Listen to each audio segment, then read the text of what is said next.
Europe. Europe 1. La politique dans ces Figures libres avec vous, David Doucan.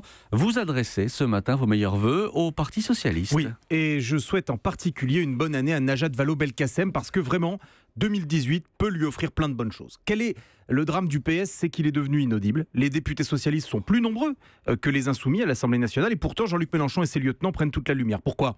D'abord parce que si quelqu'un ici sait quel est le corpus idéologique du PS aujourd'hui face à la politique d'Emmanuel Macron, qu'il me fasse signe. Ensuite, quand bien même les socialistes trouveraient un moyen d'énoncer clairement leur positionnement, ils n'auraient personne pour l'exprimer. La direction collégiale, c'est un truc d'écolo, me disait récemment un socialiste un peu à bout de nerfs. Donc, ils ont besoin d'un chef, ce sera le principal objet du congrès prévu au printemps. Et alors là, les choses ont rarement été aussi simples. Une personne jeune, ancienne ministre, femme. D'ailleurs, tous les machos de la vie politique avaient pris l'habitude fâcheuse de l'appeler juste Najat.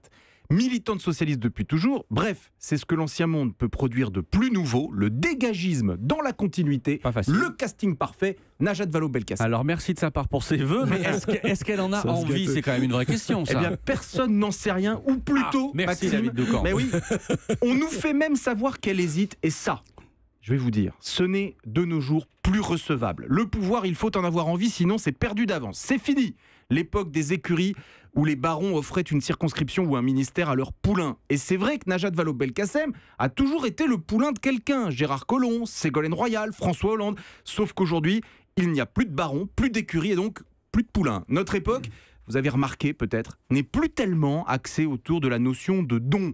L'ambiance, c'est plus, vous voulez quelque chose, il faudra aller l'arracher et si possible en écrasant tout le monde sur son passage. Exemple, le ministre Emmanuel Macron, devenu président en 18 mois, vous vous souvenez oui, de ça cette nous rappelle histoire. vaguement quelque chose. Voilà. Donc, si Najat Vallaud-Belkacem hésite, c'est déjà une mauvaise nouvelle. Les quelques milliers de militants socialistes qui croient toujours dans l'utilité sociale du vieux parti sont sincères dans leur engagement. Si Najat Vallaud-Belkacem n'a pas envie de se porter à leur tête, c'est bien sûr son droit le plus strict, mais le temps des hésitations a suffisamment duré, celui des décisions arrive, à mon sens, début 2018, ce serait pas mal, plus tard, et ce sera le risque de transformer l'impatience en lassitude. Didier ? Oui, l'hésitation, c'est quand même un petit peu la nature de la social-démocratie en même temps. Mais là, ils ont un avantage, c'est que les frondeurs ont pratiquement disparu du Parti socialiste. Donc, il y a peut-être un espace pour des gens qui voudraient gouverner.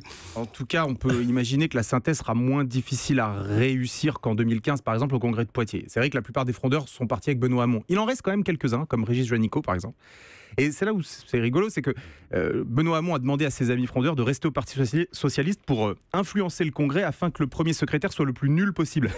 Voilà, c'est gagné.